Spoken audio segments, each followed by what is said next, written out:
d'avril 2017, je cite: « Le taux de formation de la population française est parmi les plus bas du monde.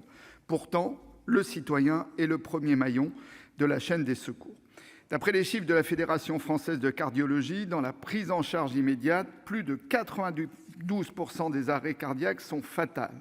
7 fois sur 10, l'arrêt cardiaque survient pourtant devant témoins, mais seulement 40% de ces témoins prodiguent les gestes de premier secours. Et si les défibrillateurs trônent aujourd'hui dans tous les lieux publics, ce qui a été rendu possible notamment grâce à la loi du 28 juin 2018 de notre collègue Jean-Pierre Decool, encore faut-il savoir s'en servir et ne pas craindre, je crois que c'est un point important de ce texte, d'empirer l'état d'une personne inconsciente. D'après l'Association française des premiers répondants, l'AFPR, une question revient souvent lors des présentations au grand public des gestes de secourisme, celle des risques encourus si la victime en arrive à décéder ou présente des séquelles irréversibles malgré une intervention d'un sauveteur occasionnel.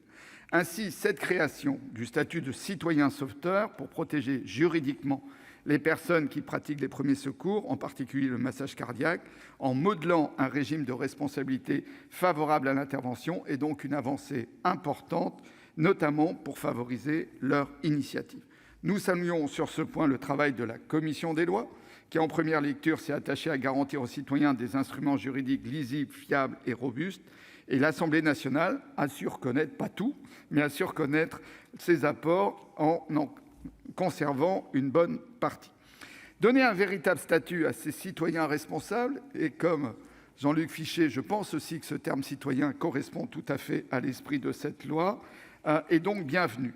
Mais il nous faut tout autant favoriser le développement d'une culture commune du secourisme. C'est le deuxième pilier que ce texte propose de renforcer. Cela a déjà été rappelé, notre pays souffre d'un retard considérable dans la formation aux premiers secours, alors que cette formation sauve des vies, vous avez parlé les uns et les autres de plusieurs milliers de vies, mais elle permet également, et je voudrais insister sur ce point, de renforcer le sentiment de citoyenneté, la cohésion de nos sociétés. La sensibilisation des élèves au secourisme et le droit à la formation aux premiers secours pour tous salariés sont certes déjà prévus par les règlements en vigueur, mais ils méritaient d'être plus largement diffusés et pratiqués. Nous avons là des marges de progrès, tant ces gestes qui sauvent constituent aussi une entrée dans la citoyenneté. Nous devons absolument mettre en place cette politique ambitieuse, cohérente, permettant aux individus d'être formés lors de toutes les grandes étapes de la vie.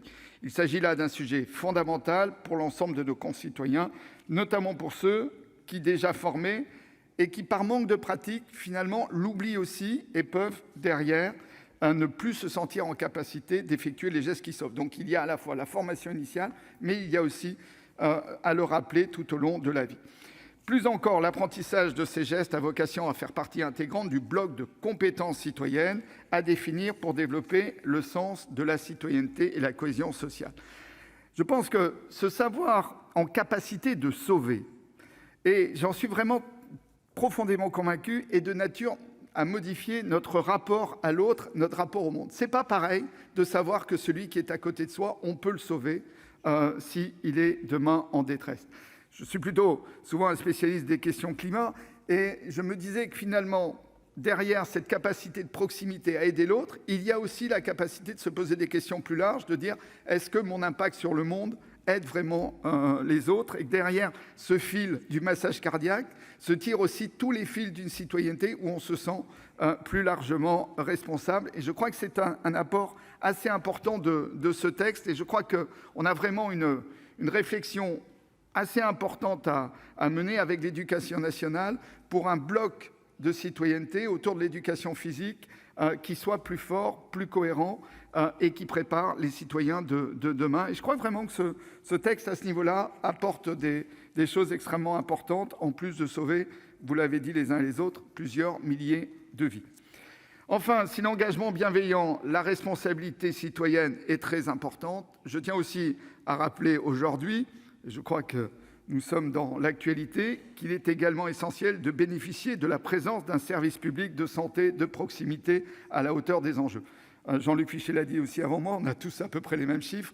13 minutes pour agir, c'est déjà assez remarquable, mais on sait qu'il y a là aussi de vraies fractures territoriales, que les temps d'intervention ne sont pas les mêmes en ville et en campagne, et que maintenir l'égalité des citoyens face aux premiers secours est aussi un des grands enjeux de cohésion de nos sociétés.